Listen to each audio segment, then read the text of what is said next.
two, three, go.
All right, my friends, here we go.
Okay, my friends, what is happening out there? Yours truly, Rockin' Dave, the real deal. North Fort Myers, Southwest Florida, and all that good stuff.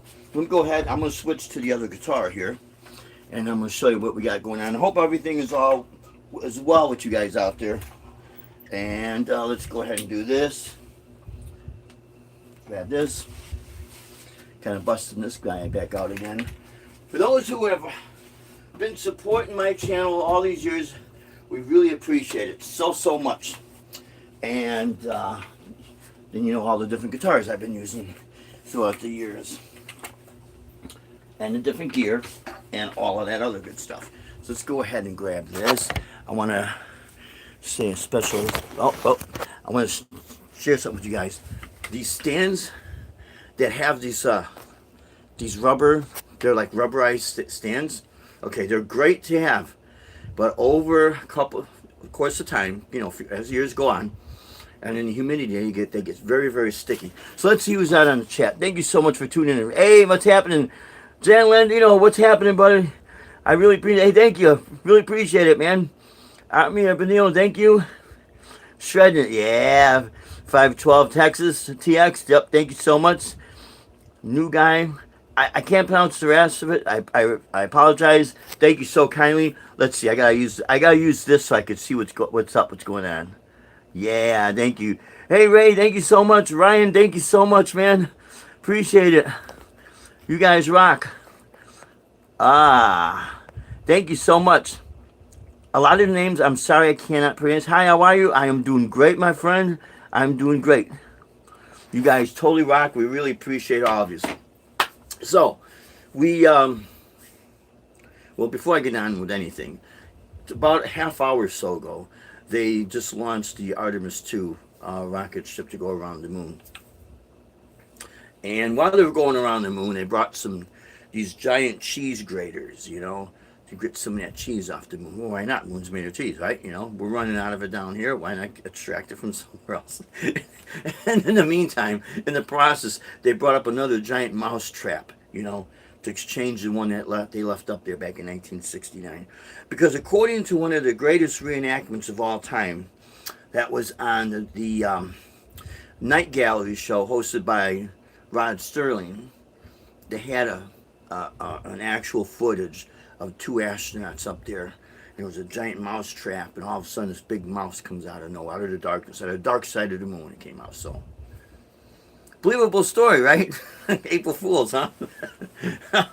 Anyways, thank you so much, guys, for tuning in. I want to give a shout out to an art channel, Rafi and Klee. I was on their live stream.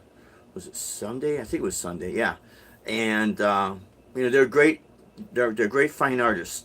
They are very creative on what they do, because Rafi will do painting, but all kind of paintings, and then he'll you know, he writes books, and I think they also do some voiceovers, and he's also, you know, sells calendars he creates, and Klee, she creates jewelry. Now, she was sick for a while, but thank God she's back in action, and kudos to her. But they're great people. They got such great advice.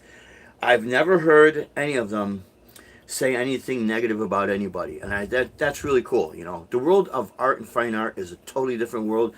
I find it fascinating. Getting back into my drawings and paintings and things of that nature. When I see these people doing all this stuff, I watch some of these videos, and to me it reminds me, you know, as the pictures are just, you know, they're starting to appear, you know, before your very eyes. It reminds me when I was in high school, and when I was in, you know, graphic arts print shop, and we had a dark room because, you know, we had the printing presses there, and we had to burn the plates for the AB Dick 360 press. So we had the dark room. Back then, the camera our teacher was using was the Canon AE1. That was the newest and hottest camera back then. So we take these pictures, or he would take the pictures, and we'd get the film, and we go in the dark room, and just like you would see back in the old days, you know, the room was like red, dark, and you had the two pans of the solution. After you got the film and, you know, print out the picture, you put it in the film and just rock it back and forth in the solution, and little by little the image would appear. And then we would take that, and after it would appear, we had to hang it to dry. When it was dried, we took it and we made sure it was nice and clean. And we had these like aluminum plates. They were square. I want to say they were maybe they were 12 by 17 inches. And we had to put the or maybe we did this when the film was still wet.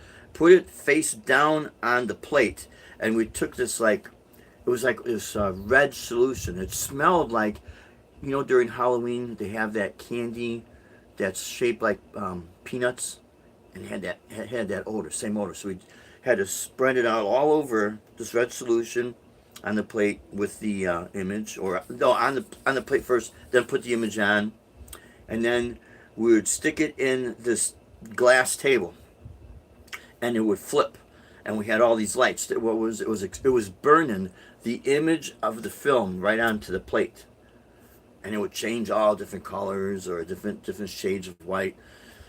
And then we stuck, after we burned, that's what I call it, we're burning onto the plate.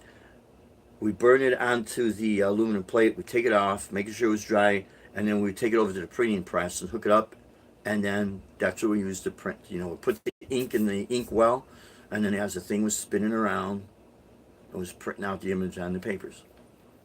That's what fine art reminds me of. I mean, it's a long story, right? I don't mean to go on a tangent about it, but it was really cool. Really, really cool. So that's what fine art reminds me of. But yeah, with Rafi and Clea, they always have great advice, man. So whenever you're feeling down, you feel like, you don't matter, and no matter what you do, you're trying to get all these likes and all these views and everything to help your channel out. Don't worry about it. Make sure you do it because you want to do it. So that's there. And our good friend, late great friend, John Dawson, he would agree to all that. I just noticed something here. Oh no, I got it. Okay. My little switch. So I want to make sure my cable is in one of my loop pedals that is in the foot switch on the RC5, because I'm using the FS7 foot switch to go up and down parameters on that loop pedal. So we had, let's see, Saturday we got rained out while we were playing. Well, here, let me backtrack to Monday. Monday was going to be our last gig at Jungle Bird for the season. We drove down there, we were setting up, and the aisle that leads to where the stage is, they had all the chairs in the way. So I was wondering, well, maybe they were going to block it off.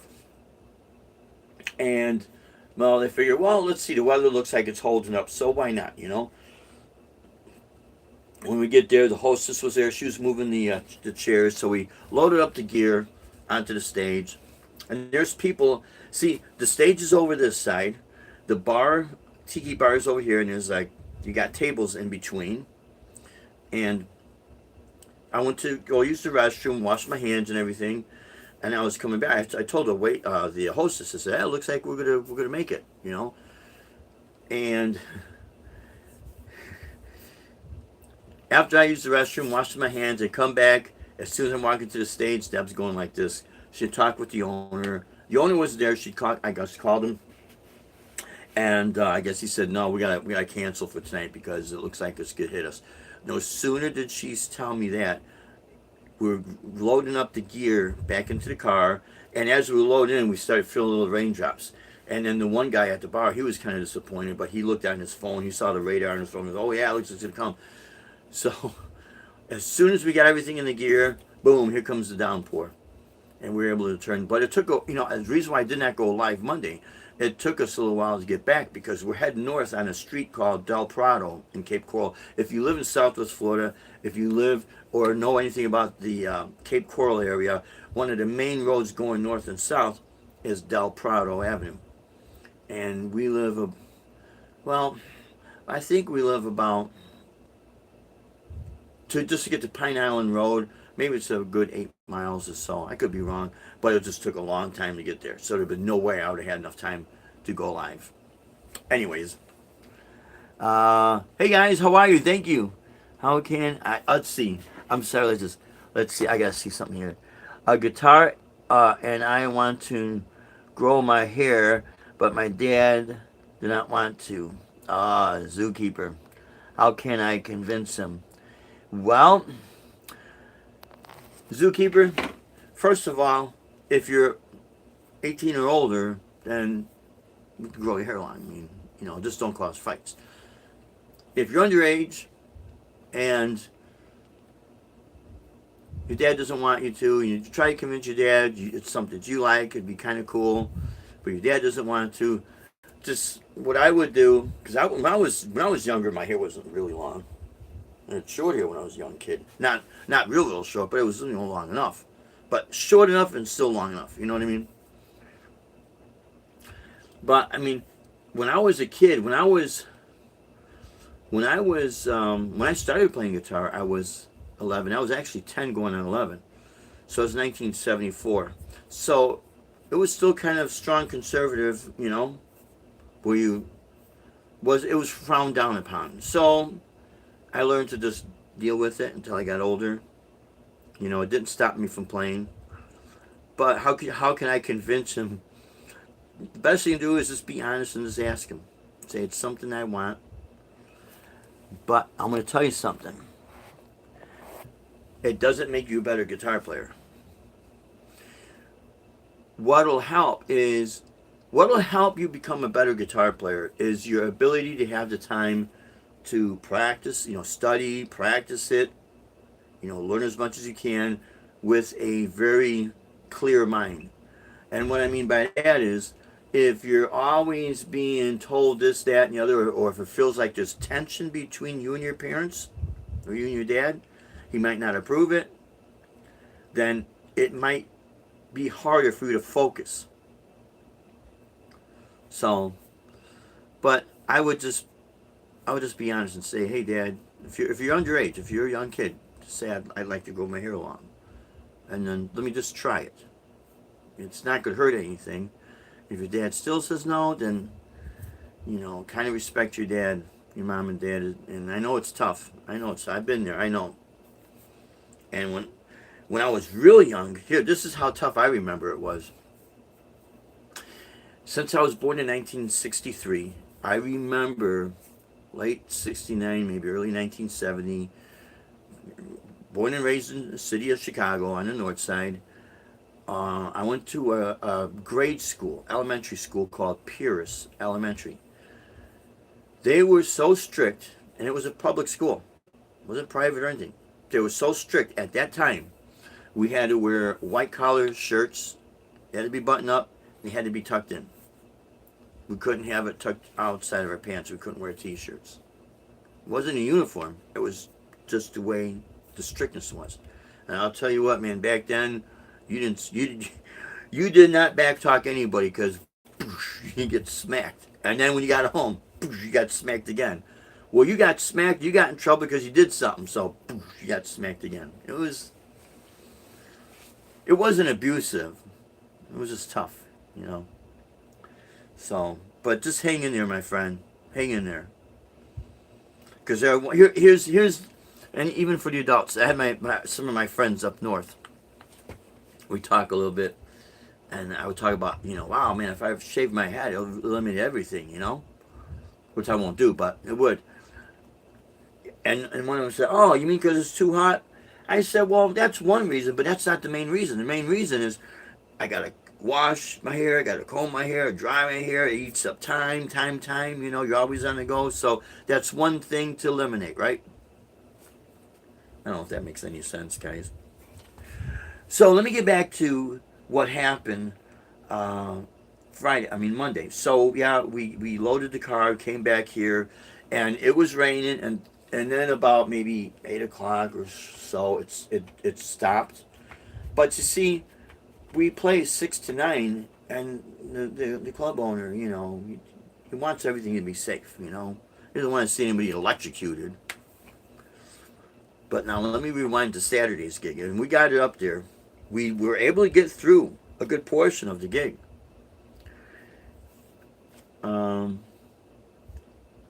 I forget what was the last song I was playing. I didn't get a chance to play everything I wanted to, but After I was done playing the Gibson Les Paul, then I went back to playing the Paul Reed Smith guitar here. You know, Deb noticed the clouds.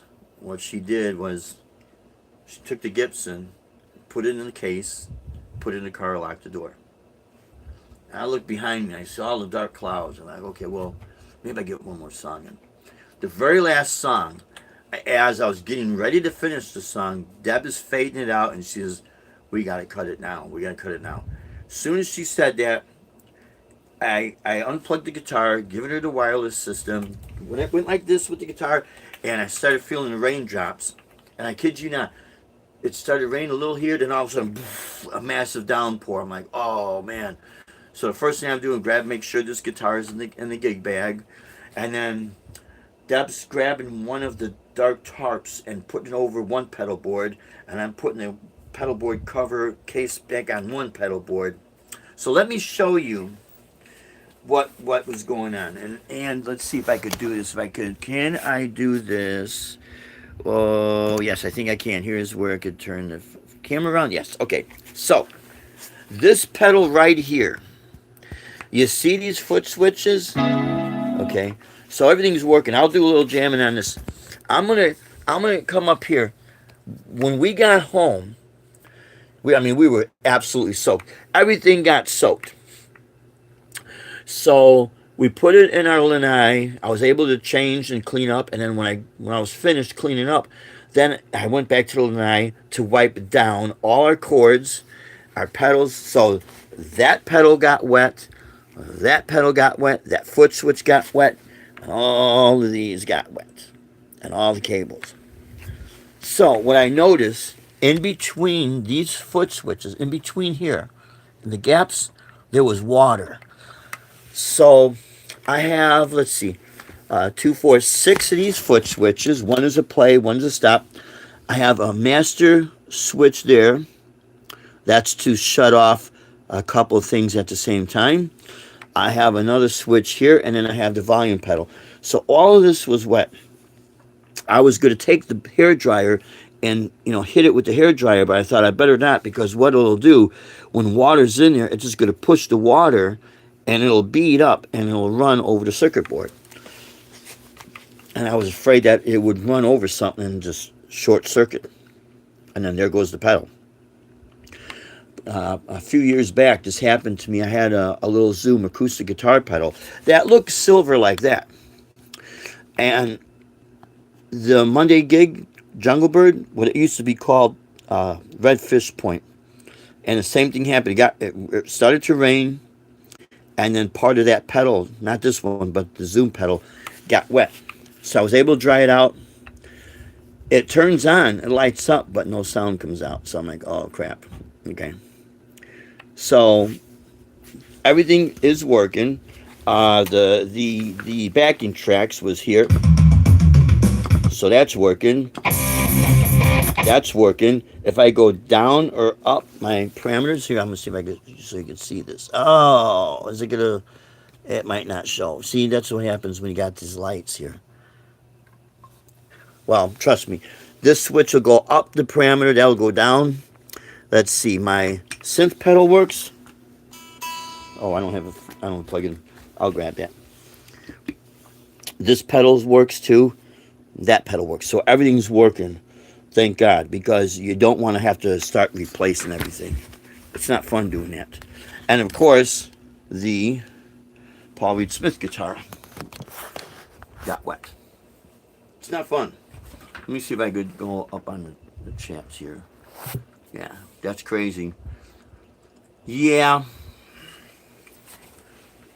It was a different time back then. If you're referring to the haircut and everything and being in Chicago public school, but like I said, it was the late 60s, early 1970s, and it was a different time. So that's what happened on Saturday, and I'm very thankful that everything's working. I mean, I dried out the boards, everything. What I have here is not as expensive as other gear that's out there, but together it's expensive, and it works for me. And I could definitely vouch for this, that yeah, this stuff is built like a tank.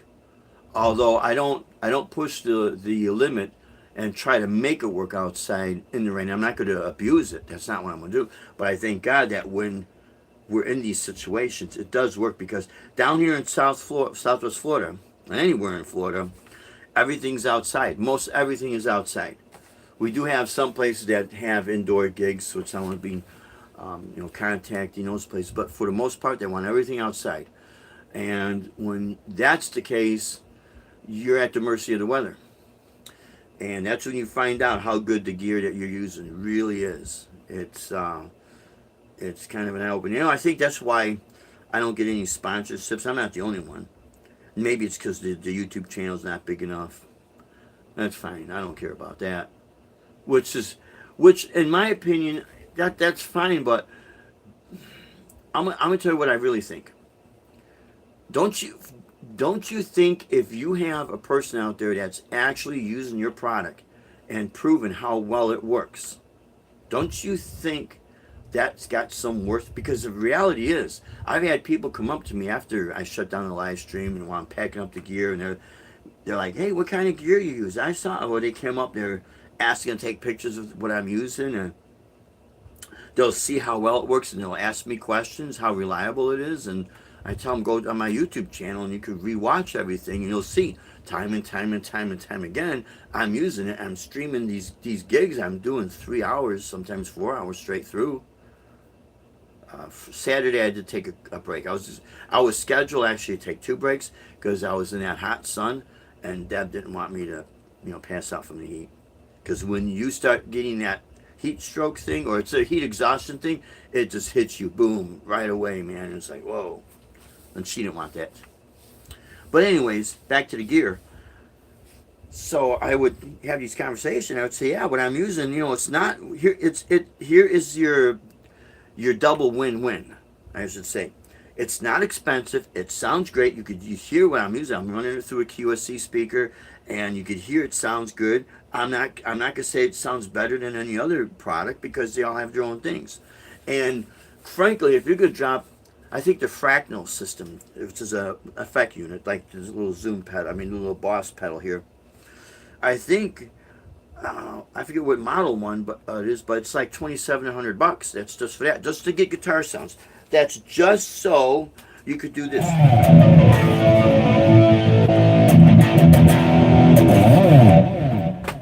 Oh, let's see if the synth is working.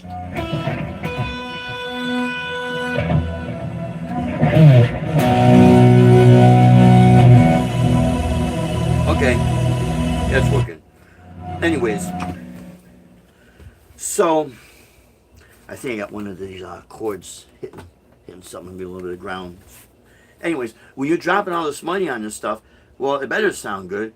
But if it sounds like here, the difference is here and here, but your price is like that, to me it doesn't make any sense. I like to get as much value for my buck as possible. And I'm not trying to knock the Fractal systems or anything else that's out there, but another thing, if you're a guitar player and you're buying gear, you might want to consider this. And if you go out there and play, and especially if you're going to travel, go from town to town or state to state, while Guitar Center is still open and still available, and I think they're going to be able to survive whatever economy. They've been so far good at that.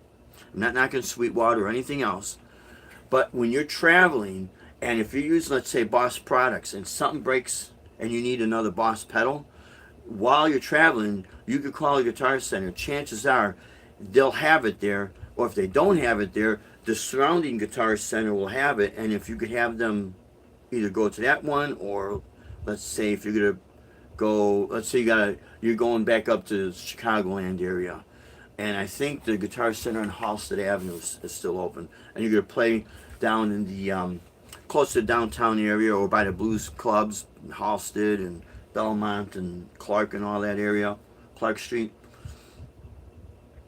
I think the Guitar Center is still there, so you call them, chances are they're going to have the product, boom, you're good to go. If it's something that you've already used, you're familiar with it, that's a plus, because you don't have to try to figure out reprogramming things, because when you're going, you get ready to set up for your gig, you don't really have that much time to start playing games, especially if you're using guitar processors, and you're going to go direct to PA. My advice would be, if you're going to get anything new, learn it as best as you can. Maybe videotape yourself uh, changing programs. That is what your program is, not what someone else on YouTube is. Because if they're not playing the same kind of music you're playing, and they're going to use it the way you're going to use it, well, it's not going to be as helpful as if you're programming it and you're documenting it on your phone on a video, and document everything that you're doing, just in case you forgot how to reprogram a function. You could just backtrack on your video and say, oh yeah, that's right, this is how you do it. But again, it's getting the exact same product that you've been using, because when you're gigging, you don't have a whole lot of time to start playing games, and then it's frustrating. You start playing, and next thing you know, is that Rory? What's happening, Rory? I gotta say, this is Rory. Rory, he's cool, man. Rory, how you doing? Rory the man. I hope all is well with you, my friend. You are awesome. All of you guys and gals out there are awesome. So I mean, getting back to pieces of gear, buy what you want. It's your money. I'm not saying, I'm not trying to put a product down or anything like that. Don't get me wrong. I think a lot of stuff is great, but I will tend to stay with what I've been using because I like the sounds I'm getting, and it doesn't cost that much money. That's another big plus, and because it happens to be, one of the mainstream products that's the standard in the industry, let's say. Boss pedals have been around everywhere. They have a long history. A lot of places, carry them. They're easier to replace. I still have my old Digitech pedals, which I love the Digitech. So, but they went out of business, and they're trying to make a comeback, and it's like that was sad. I was using the Boss before I went to Digitech. I kept going back and forth. I mean, this goes back even to the 80s. And a couple of the Ibanez pedals, the original Ibanez TS-808 Tube Screamer, which is an overdrive pedal, and I still have my original Crybaby wah pedal that was made from Thomas International, not Dunlop, but Thomas International, Chicago. I bought it from a friend of mine, I think it was maybe 1979. Maybe it was earlier than that. Anyways, I bought it from a friend of mine, and he had it from his teacher, so it was already old. It kind of works, but I have to clean it up and all that. But anyways, then I went to use from the Boss pedals. Let's see. My first, I want to say maybe it was 1980 when I bought the wah pedal. Anyways, my first pedal was the original Ibanez TS-808 Tube Screamer. Then from there, maybe it was the wah pedal. And then from there, I bought a Boss CE1 or CE2 coarse pedal, and then from there I bought a MXR phase shifter, and the MXR was before Dunlop took over. And then from there I had some Ibanez pedals and things like that, and then I was using some of the DoD pedals, and then I go back and forth between the Boss and the DoD. DoD was also owned Digitech. So it's been those two brands because they've been readily available and they worked. So I did have a Yamaha graphic equalizer pedal, I think. I had so much stuff when I was growing up, man. Anyways. So, but everything seems to be working, and I'm very, very pleased because I was thinking, oh my God, I don't want to have to replace anything because we are playing Friday, but we're going to be inside, thank God. And it's going to be a shorter gig at the Cafe Blue. So there is chance of rain on Friday. Right now it says 10% chance, but that's what it said for Saturday, and we got soaked towards the end there. So, anyways, oh yeah, and I want to also say special thanks to Eviana's out there. Thank you so much. We really appreciate it. I did a she likes a lot of it. I was surprised she said like her dad plays guitar. But she's not a really big fan of real heavy metal. She said she didn't want music that's going to blow her ears off. I thought that was funny. So she likes stuff that's kind of piano. She was asking me, well, did you do piano? I used to have, well, we do have a keyboard, but I got to get it to work again. And we had another keyboard, but we sold it because I really wasn't using it.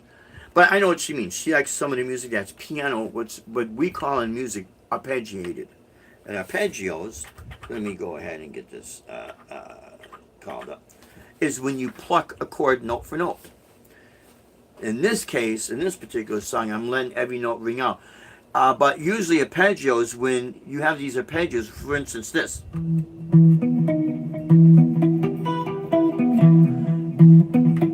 I'm not just playing this as an E minor chord. See how everything rings out? I'm not just doing that. I'm playing what's called staccato, making the note stop. The slap back you're hearing is from the reverb and the delay on the pedal. Okay, but this particular chord.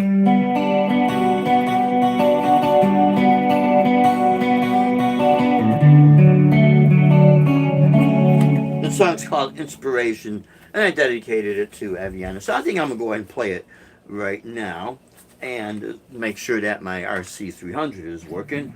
And with any further ado, here we go.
song is entitled Inspiration.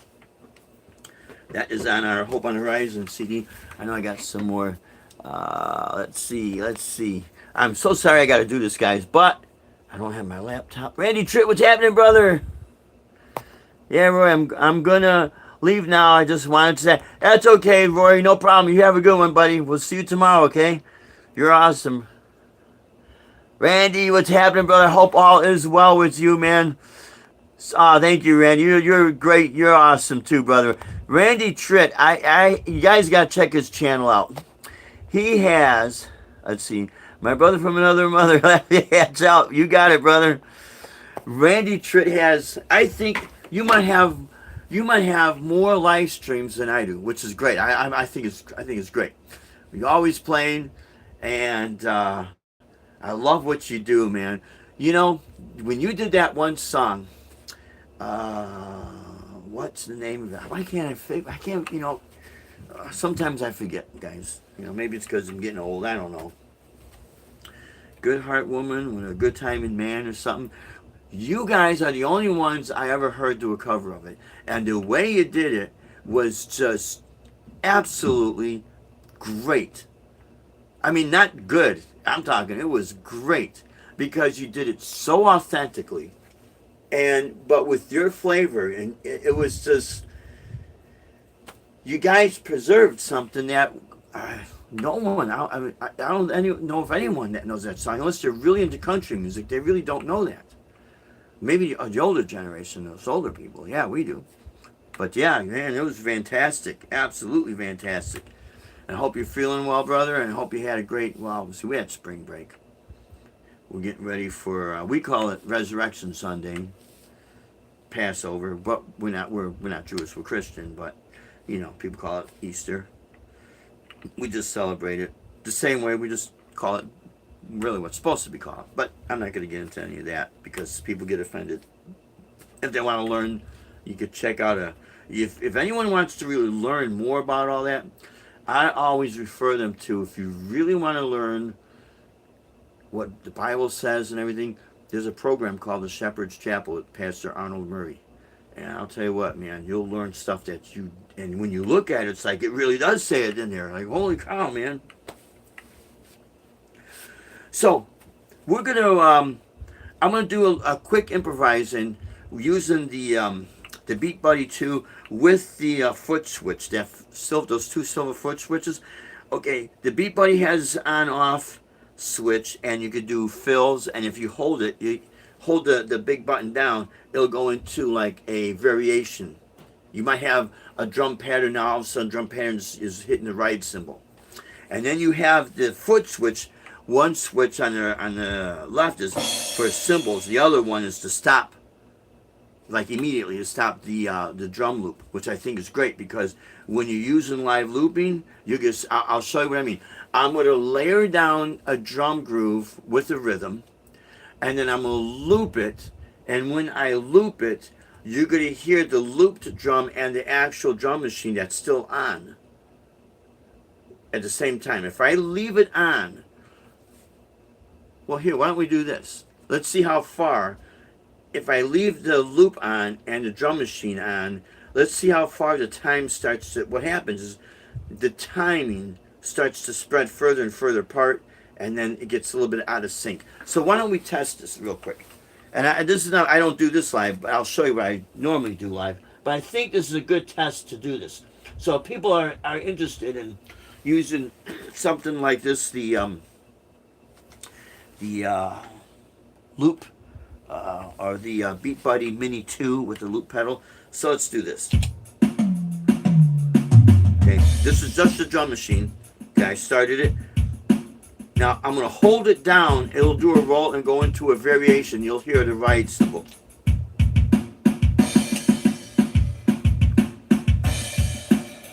There, you hear the ride cymbal? See if I can turn it up. Okay. Now, I am going to loop this. I'll do a roll.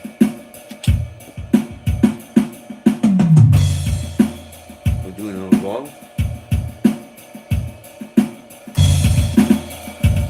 So you see what I mean?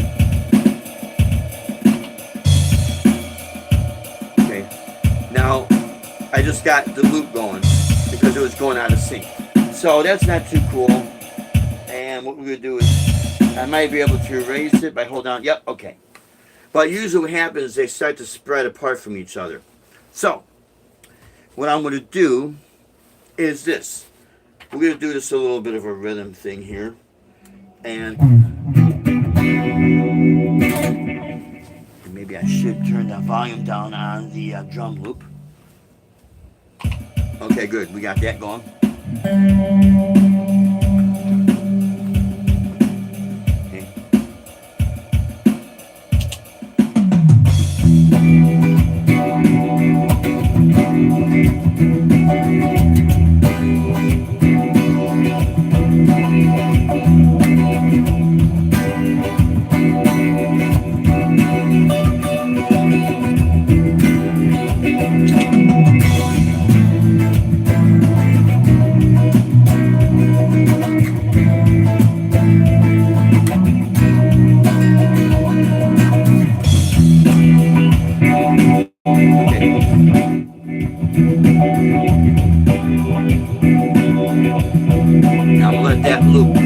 Add bass to it. So now I can test to see if my Digitech drop pedal works.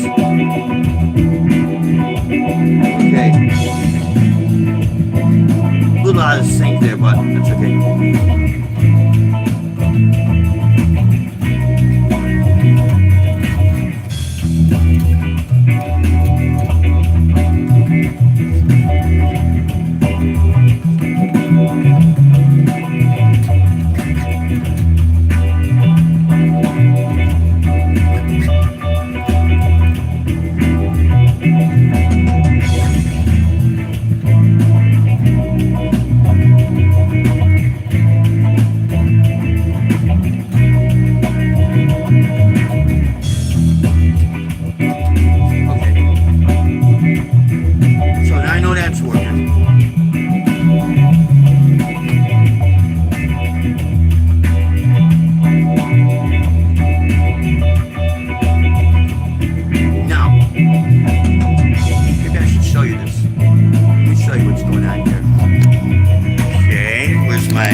So, sorry guys, that red pedal is a drop pedal. I could go down what's known as half-step increments. Excuse me, semitone down half a pitch. All the way until I'm down what's known as a full octave. That's what's creating the bass sound. When I'm doing that, the patch I'm using here, I have specifically for if I want to use the acoustic guitar or slash the bass. It has very little EQ, very little manipulating. That's so I could get a good clean sound out of the drop pedal. Okay, let me go back to this. Now, so that's the Beat Buddy Mini 2. That's the foot switch if I want to add, let's say, a crash cymbal. See, that's a switch. Okay. Now, here is, on this patch, I've got two different. I have the rhythm guitar and drums on there, bass on there. So watch this. That's just the bass. Right in there. Now, if I hit this, it should still go and sing. Let's see what happens. Yep.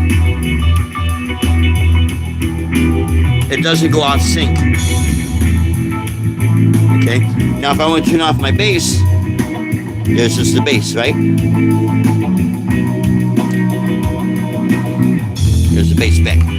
Now here, on this page, this is almost like you got three different tracks on this loop pedal. That's what I like about it. Plus you got the expression pedal. If I want to bring my volume down, I can do this. See, I can bring it down or I can bring it up. Really good when you're playing live and you need to control things while you're playing. Okay. That's very helpful. Let's say someone say, oh, it's too loud, and you're playing melodies and you just can't turn things down. Well, if you got the volume pedal, just use it with your feet, right? So now I'm going to add a melody to this. And before I forget, because I have a tendency to forget, when I mentioned about Rafi and Klee, they're also musicians too. Not uncommon for musicians to get into the world of art and for artists to get into the world of music. Okay. So I am going to instead of playing melody, I'm going to play arpeggiated notes over this.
Now, if I just want the arpeggiated notes, I could do this.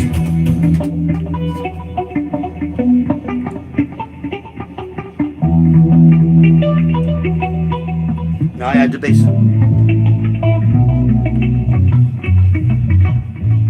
Now the cycles come back to my E minor 7. Here we go. Now I'm gonna play a melody over it. Now this is just a generic way of showing this. So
that's what I like about having the volume pedals with a lot of this stuff, because if I need to okay, so let's go ahead and let's see something here real quick, guys. Okay,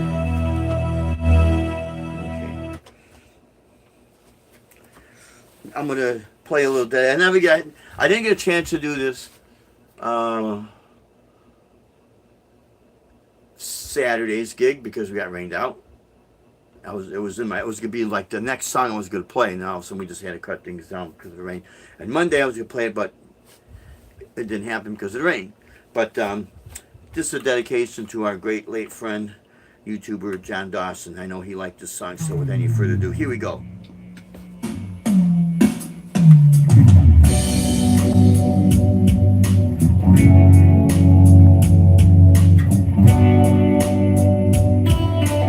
Called Without Words.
much, guys. Thank you. So that whole song was recorded. I think I used the Gibson Les Paul, played on the rhythm tracks, and on the original recording, the melody track. But I literally used this Boss GT1, the Digitech, the little red pedal I showed you earlier, and the drum machine pedal here. And I recorded the drums and rhythm guitar live. And then I also came back. I don't think I used.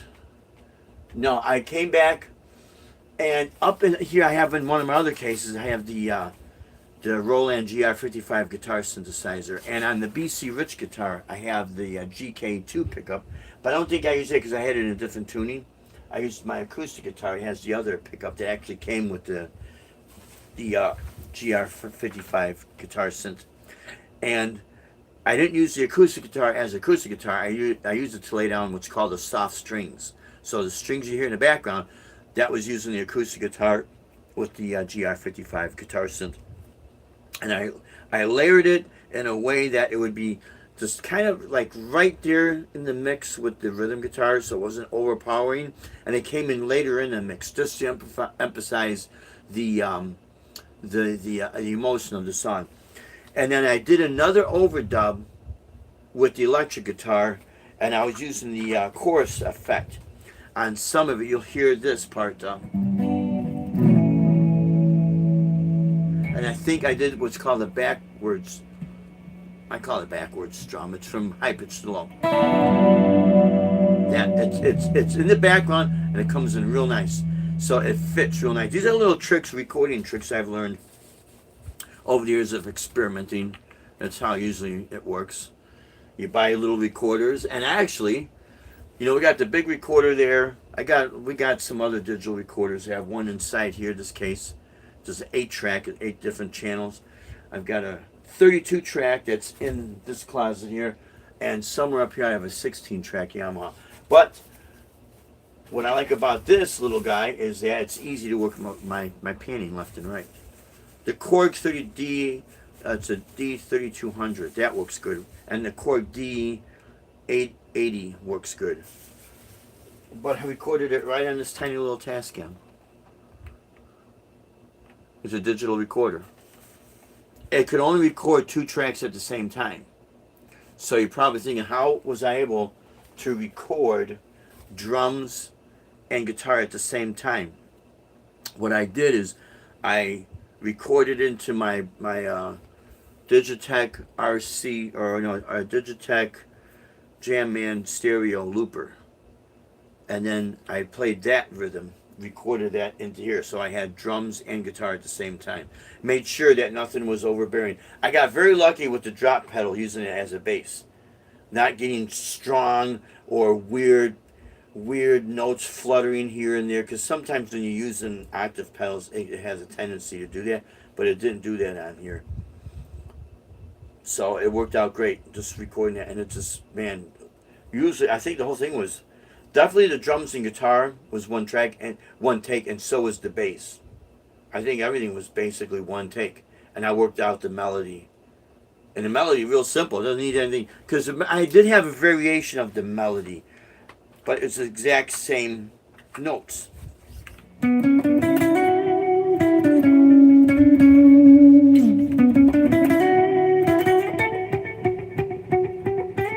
Sometimes I'll do that. Sometimes on another cycle I'll do this.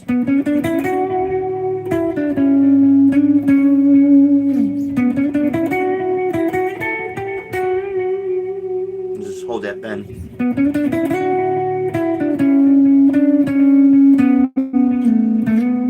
It's really based off what's known as a B minor scale. And the notes I'm playing for its main melody, I think I described it on my last live stream, but the main melody, which I was doing a tribute to John Dawson, main melody is B, C sharp or D flat's the same note, then D. Then I go to my 3rd string, which is my G string. The notes I'm playing is E, F sharp or G flat, and then G. Well, actually, I rested on the F sharp. but it's based off those notes.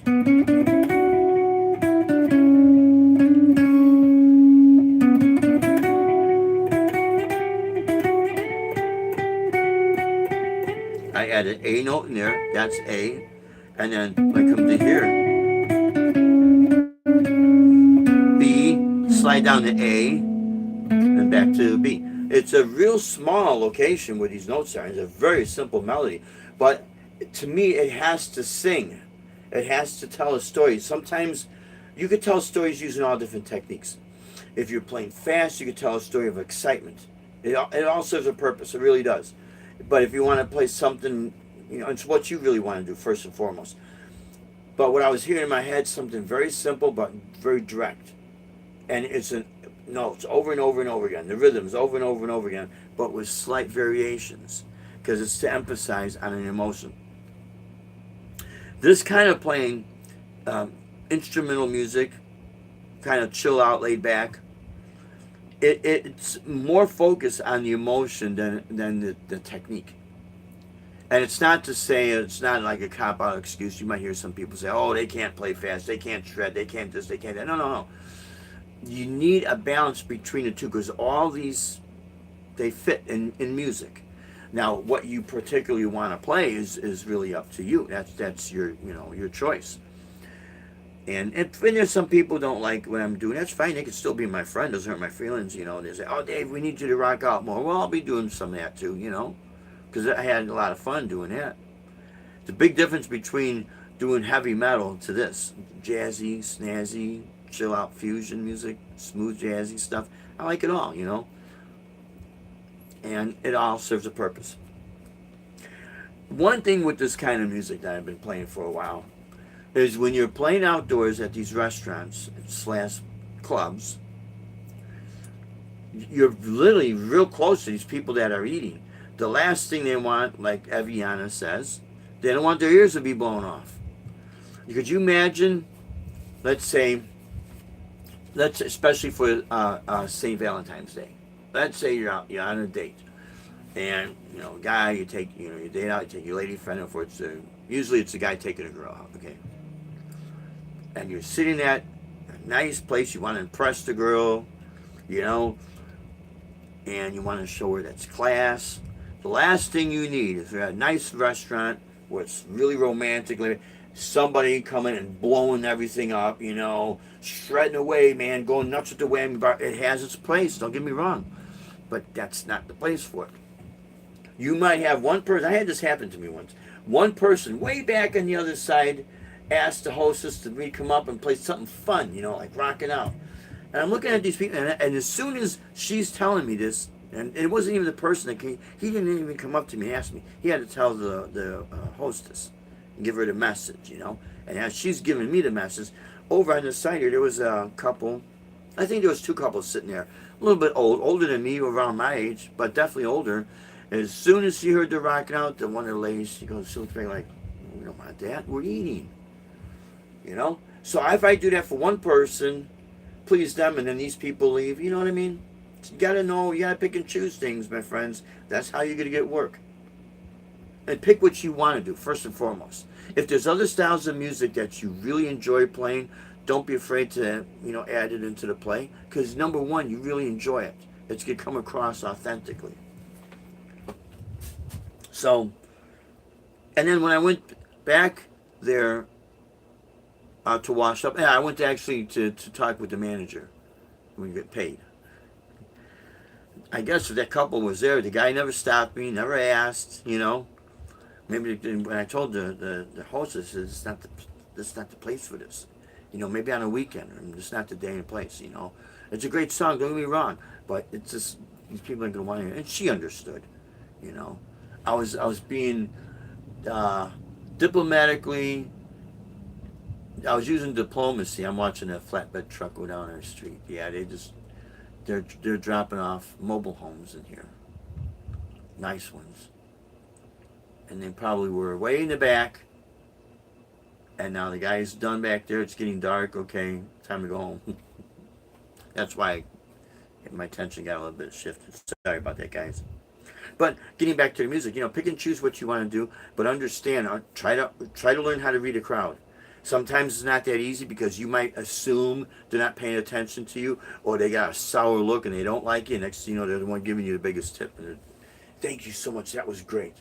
How many times I had people come up to me and say, thank you for doing what you're doing because we don't get a chance to hear. Finally, someone's playing something that we like. I get that a lot. And it doesn't mean I don't like the other stuff. It doesn't mean that. But it's just that when you got an uneven, I'm gonna say, it's not balanced. You got overkill with all this other stuff, and it's great stuff. Don't get me wrong, but it's just overplayed all the time, and not enough of this over here. When you play something over here that's a little bit cooler, just as cool, but a little bit laid back, then these people they jump on like, wow, that's great. Maybe the club owner doesn't like it, but the customers do, and they're the ones that's gonna keep you in business. Just saying. Unless you want to be specific and say, well, no, we're a blues club or we're a jazz club, or no, we're a country bar. And, then by all means, do what you want if you're, going to get into the restaurant club business. Make sure you have a plan and make sure you're very specific about it. And make sure that you inform your wait staff or whoever answers the phone, hey, look, we got live music here, go like this, one of my friends, Jocelyn from high school, she does this, she gives you the nuds, so do it to Deb. She does all that involved. She does it to me too. Hey, I gotta talk to you. When someone calls here and they ask for music, say, yeah, we have live music. This is what I would suggest every club owner do. I'm not trying to tell you to run your business, but I would suggest, just because I also make the phone calls, and when I get someone on the other end of the phone that doesn't know what their kind of music, or maybe they have music, what day, they don't know what day it is, they don't know what time. Hey, what time is the band? Oh, it's 7 o'clock. Oh no, it's 8 o'clock. Oh, we're not having anybody this week. They're clueless. It's a wasted phone call. That's what it is.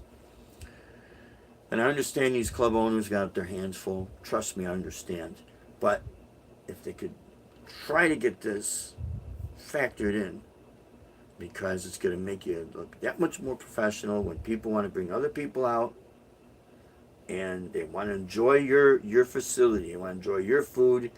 And if you tell them we have all styles of music, and they go there and they say, you have jazz, oh yeah, you have that tonight, okay, yeah, and then the couple goes out, they're going to hear something else other than what they asked for, and they're saying that's not, because they don't know.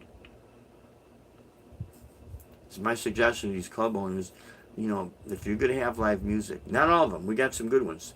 Over at Jungle Bird, Jerry, he's great. He knows what's going on. And he's great. He's a great guy, man. And all the other places I played, they've all been great. But there are other places I call that I knew that I could tell they don't understand, and it's not the person's fault, other than if you're going to offer this, write it down. Have some sort of a schedule. That's another thing. You call, do you have music tonight? Yeah, oh no, we don't. Okay, unless someone called sick or something happened, that happens. But if it's kind of a habitual situation, week after week, you don't know what you got going on. It's like, you don't know what's going on. It's not just frustrating for us musicians. It's frustrating for the people who's calling. Because let's say Deb and I want to go out. I can't trust what I just heard over the phone because it sounds like they don't know what they got going on. So, sorry. You snooze, you lose, right? Anyways, it could be a tough business, guys. It could be a tough business. There's all kind of things to add to the equation. See, this is how I know when people are actually doing what they're saying they're doing, because they're going to say similar things that I'm actually seeing because I'm out there playing. Not better than anybody. Oh, yeah, I'll put that into the play. Let's see. Please play Master of Puppets. Oh, you like that? I'd have to go over that song again. But I love that. I had the cassette tape. I saw Metallica when they came, this is back 1986, 85, 86, in Chicago at the Aragon Ballroom. We used to call it the Aragon Ballroom, And Cliff Burton was still in the band, and they were just released Master of Puppets, and they were playing stuff off. That was great. Dun, dun, dun. Let's see if I get this. I have to relearn it. Sorry about that. It was a great, and that's when metal was metal. But see, something like that, I could get away with playing, providing the people that are sitting there, yeah, that's cool, we want to hear it. Or if there's not that many people there, but they're at the tiki bar, and they're like, yeah, let's rock out. Then I could get away with it. But there are times it's just, when I get that sour look, and they're like that, then I know. And sometimes Deb will see something, and she'll go like this, or she'll she'll give me a signal, because you go too far into that direction, and they don't want that.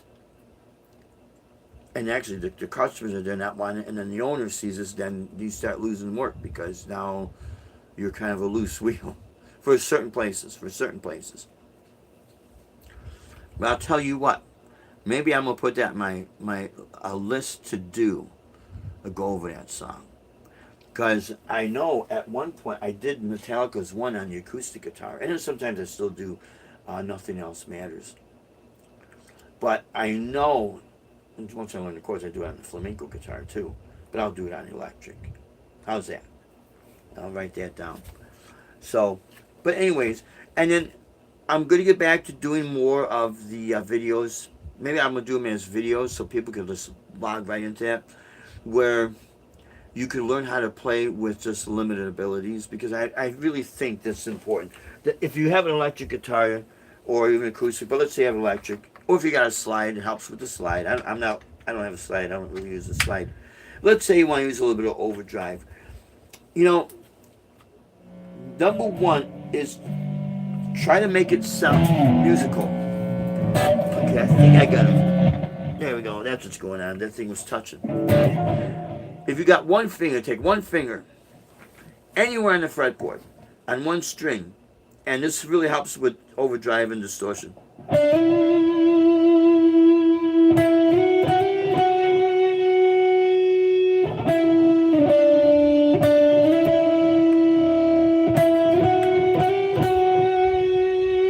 Now, I played from the 7th fret, slide to the 9th fret, slide to the 11th fret, then 12th fret, back to the 11th fret, 9, 7, 9,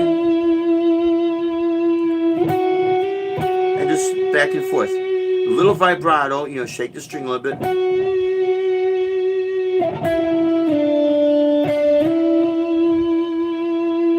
When you get used to that, it's only all on one string, you could do something like this.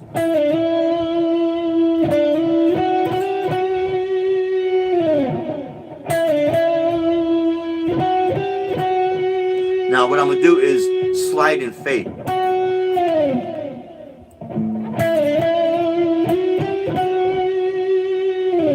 It helps when you got a little bit of delay. It's just nice with these little pedals, It helps to carry the note. But my point is that you could still make music. Life does not have to be over and get frustrating. So I'm going to put more videos together and do these exercises and play these melodies and these notes. Because if you cannot do chords, if you have an injury that's so bad that it's so hard for you to play, but you want to play something, it doesn't mean you still cannot make music. You can. Just take what you have available and then work with that. Because the bottom line is, it doesn't matter how fast or slow, whatever it is, whatever it is that you do, if you can make it sound musical, that's what's going to touch people's hearts. That's what's going to get them. Okay, my friends, so I went over a little bit longer than I wanted to. Usually, yeah. And I want to thank everyone for tuning in. I hope this is helpful. I hope this is a little bit inspiring. I'm going to keep that in mind. Master of Puppets, man. I'll find, I'll get that together. But there's probably some younger kids that I could do that, Dave. Well, yeah, go ahead and do it, man. I'm sure you can. And I think it's great. It's all about inspiring people, So I think, I want to show you something. I'm going to be working on this. This is because I got these. Just recently got these watercolors. Was it Windsor and not Ralph and Norton? Winsor and Newton. Yes, that is Winsor and Newton. These watercolors. But I wrote something down. Yeah, and I'm gonna do a little bit of a, um, a test. I gotta make sure that doesn't break that cord. Um, and in the background watercolor. So I don't know if you can see this, but this is kind of a little bit of a unique take on things. If you guys could read that. Okay. And basically what it says is art is visual music. Music is sonic art. May the two live in harmony. A little bit of a nice little gesture there, huh? Okay, my friends, thank you for tuning in. We will do some live streaming on Friday because we're going to be inside unless something changes. But we'll be inside. I don't know exactly what our time is going to be. Well, wait a minute. We're off on Friday. So we'll be able to stream. I think it goes from 5 to 8. And Gary's going to be there. I don't know if Billy and his band North of November is going to be there. I got to call and find out. Or send Billy a message. But I know we'll be there. And until then, let's see if I got time enough to go over that song for you. How's that? But if not, we'll work it. We'll work it in. We're going to work it in for you. Don't worry. Until then, my friends, have a great, great Wednesday. I think the astronauts are getting closer and closer to the dark side. I see the moon right from there. See, right from here, I can see out my window the moon. I don't need to get in a rocket to see it. I just look out. There it is. I can see little craters there.